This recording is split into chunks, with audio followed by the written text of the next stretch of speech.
So, welcome to our commercial real estate interview series titled Behind the Building, uncovering the strategy, the people, and decisions that shape commercial real estate.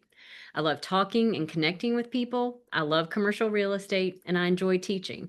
So, by hosting these interviews, I hope to give the audience a behind the scenes look at different aspects of commercial real estate, featuring industry professionals and leaders who we work with every day to make it all happen.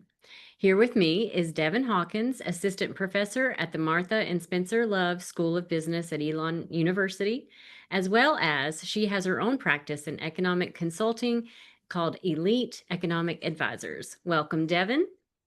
Thanks for having me, Emily. Yeah. So we'll just go ahead and get started, dive right in. Yeah, So, from your perspective as an economist, which economic indicators are most predictive of commercial real estate performance across the sectors? I think the strongest one that's going to resonate most clearly with investors is going to be your interest rate. Obviously, unless you're working with cash only, having these higher interest rates means tighter lending requirements, more demand on lending, which is driving the higher rates as less of it is being loaned out. So I think your primary focus is going to be that interest rate. Absolutely. Okay. Yeah. So, what is really driving the interest rates? What's driving the policy? I know in discussions we've talked about monetary policy before. So, what is really driving those decisions? So interest rates fall under monetary policy because they're controlled by the Fed. The Fed handles the monetary policy of our nation. So the way that monetary policy works is counterintuitive. So by raising the interest rates, what they're actually trying to do is to take money out of circulation so that less money is being spent. There's less demand on all the goods in the economy. And so, therefore, as less of that money circulates in spending, it should drive the overall price level down. Overall price level in our country is what we call inflation. So, as we're fighting inflation on all the people on a higher cost of living, as our interest rates and the cost of living is growing higher and faster than our incomes, we're seeing American households being made worse off due to this inflationary risk. And so, therefore, the monetary policy that's been in place has been to increase the interest rates to a point at which now we're relatively been stable around that six and so percentage. So that is helping us to allow to kind of maintain the price level where it's at, which is what is being approved as an appropriate size inflationary growth. Okay. So, with all the discussions of trade tensions, tariffs, what do you see on the horizon for the economy related to commercial real estate? How will that potentially trickle down? Really, all of the real estate market, the sector of real estate in general, will have to take a large impact. If you think about the necessities of goods, your home, obviously having a roof over your head is a necessity. And so, therefore, keeping everyone home is a necessity. So, the imports that we need, strictly the article that I just worked on, scaffolding, ladders, steel, a lot of these necessities in the commercial real estate or any real estate sector are being imported. If we do not have an equivalency that's being produced here, manufactured here, and we can avoid the tariffs and we're keeping the cost relatively controlled. If we don't have that ability to have a perfect substitute of a non imported good, then the developmental cost, housing costs, build costs, all of which are going to go up, and the consumer will face paying most of that imported tariff cost. Do you feel like that's going to be a significant increase, or do you think in the end, over, 6 months to a year, 2 years, it'll even out?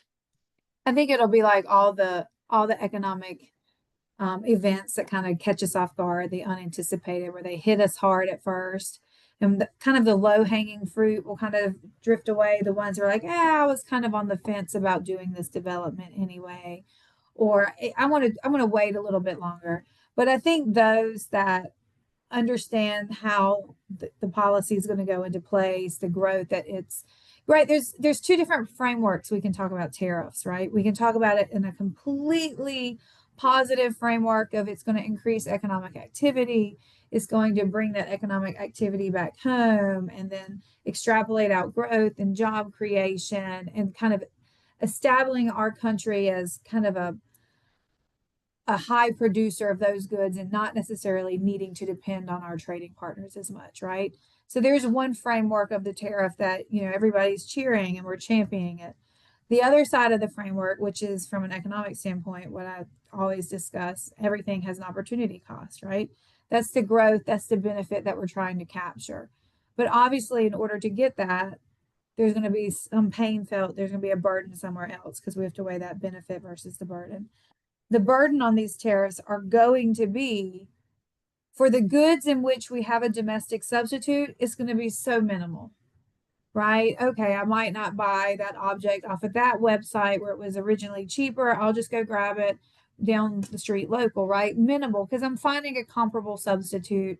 I'm willing to say, okay, no big deal. I'm going to continue this purchase, but I'm going to buy locally and avoid the tariff, right? That's going to happen all around us. Most of the goods, we're going to be able to say, well, I didn't need that anyway. I'm fine buying it local. The goods that are going to hurt are those necessities that do not have that domestic substitute. And the article that I did with this old house, and I talked to the regional experts around, is we are going to see most of those high price like rentals, scaffold rentals, ladders, which we can't avoid, right? Unless Mm-hmm. we're all Spider-Man and we can do it without the ladders and the utensils, they're necessities. So from an economic translation, that means we have perfectly inelastic demand for it, kind of like a prescription drug. I have perfectly inelastic demand, meaning I will stretch. If you think of elasticity, I will, I cannot stretch how I need it. Like I can't make, like my prescription, I can't make it stretch longer than it's supposed to. I have to have it and I will pay whatever for it. And that's going to unfortunately kind of be the feeling in different aspects of the commercial real estate development and home build as we see the price of primarily scaffolding, ladders, steel, anything that makes these machinery is going to have to go up. And because there is no substitutable good, the consumer will pay most of that, if not all of that, depending on how much of it Mm-hmm. they can pass to the consumer. But I don't think, right, we're not talking about every aspect of build. We're talking about a small sliver that's going to see a small increase. So from the large scale of things, if we're dealing with mostly cash buyers at this moment, that small little line, they've probably done their due diligence and had a grace amount in there, right? Now, as far as lending, that could absolutely halt lending, right? If I'm only qualified up to, 400,000 or 1 million, whatever my development budget is, and now all of a sudden I truly can't get the project done with an increase of, 15, 18%, that could absolutely put me past my capstone when it comes to the lending aspect for these large projects because it's kind of a double whammy, right? Mm-hmm. We're dealing with inflation, so we're restricting the amount of money circulating. So that means it's harder to get these large lendable amounts without Mm-hmm. paying a higher price, losing the deficit on my profit, right? So that's going on over here. And so if I don't have the cash, I'm kind of burning on both ends of the candle because there's less of it to go around to pass and to get through inflation, meaning that I won't have to pay a higher price to then go develop. Yeah. Yeah. So, the other discussion that's been in the forefront of the news is the big, beautiful bill. Yeah. And I know that it went through several rounds of iteration and change. What can you tell me about that and how it will impact commercial real estate now and potentially long, term in the future? I think the big beautiful bill, I think the tariffs, I think the overall reaching goal, right? Like I don't want to nobody could ever speak for Trump, right? Like only he can speak for himself, but I believe trying to keep like a what I call irrational and biased opinion on all the things that are kind of funneling through the pipeline that I see, like, oh, he's doing tariffs, he's doing this. The overall reaching goal, it appears, is he is trying to solidify. It's funny that you said earlier, like BAD, dollar sign, dollar sign. I think he's trying to solidify the US as a badass country from a production standpoint again, right? Mhm. Like Trump comes out and that's his personality anyway, like, well, I am.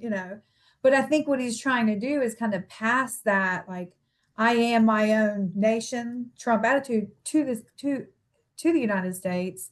And so that's kind of where I feel like he's the big, beautiful bill. He's trying to do tax breaks to help generate economic activity. He's also trying to increase infrastructure in areas to help bring more economic activity. All of his goals appear under the facade of massive economic growth to help us kind of stand on our own 2 feet again, to where we're not so worried about what's going to happen in the commercial real estate market of the United States, right? Like this small sector because of tariffs. But the reality is the domino effect of the economics falls that way, right? If he's at trade war and now we have high tariffs, it's going to affect the real estate market, which then dominoes into affecting homes and local businesses. And then we have foreclosure, right? This is a domino effect of the economy. And the big, like, starting point that he's just kind of throwing out in the first 6 months of presidency is economic growth, economic growth, economic growth. Unfortunately, as with every choice we make, the opportunity cost to economic growth is going to be some, retardation of funding in certain areas, right? Cutting funding here or seeing not growth in certain sectors as we are prioritizing growth in other sectors. And so you're always going to have feedback. There would be no president ever, even one with, more soft approach, there would be no president ever that's going to please all the people, because the reality is every time we make a choice, somebody will suffer, right? Every choice is a cost versus a benefit. And so the goal here is to create a maximized amount of economic growth, whether it be through cutting tax rates so that there's more disposable income to create job growth for large corporations, whether it's cutting tax breaks in cities that need economic growth for affordable housing, right?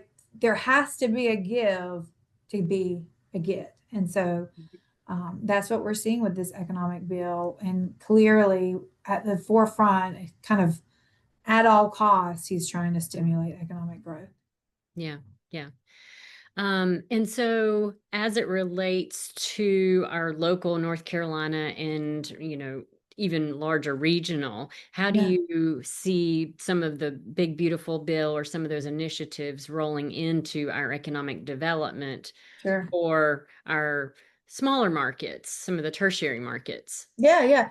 So, I mean, it's no lie that when imports are cut in half, like, right, if we're no longer importing goods and we're going to start manufacturing them here at home, North Carolina has always been well known as a manufacturing land state, right? We have a lot of flat land, we have easy logistical paradise to the corridor I-95, I-40, 85. So all of that flat, kind of shovel ready, we can throw up a manufacturing plant quickly. I mean, that's kind of what the rolling hills of North Carolina have always provided. By bringing that economic activity back home, we'll extrapolate out into bringing more economic activity back home, right? Mm-hmm. If Associated Scaffolding, who was in my article for This Old House, who imports their scaffolding, if paying a higher price and losing customers eventually makes them say, hey, let's start manufacturing our own scaffolding here, American made, right? That's kind of the goal of this. Like, how much are people willing to pay before we say, like, we can do it on our own, right? Like, just like when you kid turning into an adult, like, I want to do it on my own. And so Mm-hmm. that's kind of what we're pushing for here. If that does happen and we do have, domestic manufacturing being created, the further extension of this dream, right? If that does happen, then you're looking at massive possibilities in warehousing and distribution centers. I mean, you see it My drive from Durham to Elon, every time I go by, I'm like, I wonder what that'll be, right? Right. So it's constantly popping up because that's kind of what these corridors are about. They're connections. So Mm-hmm. if you're trying to connect freight at a low cost, you're coming right down these corridors, and that gives us a high demand on this land. Mm-hmm. Definitely a benefiting factor. We are in a an excellent Yeah. area for economic development. I had Mhm. listened to this podcast about eds, meds, and well led that Okay. in a an indicator of where positive economic development is That makes are there sense. the eds, the education system, Yeah. The the medical meds. centers, the Yes. urgent cares. And then the well leads being in the way of infrastructure. Do you Yeah. have leaders and municipalities Yeah. that are willing to, make sure that they've Keep got everything on good the right path. water and sewer, transportation, and all the things, kind of staying ahead of all the growth.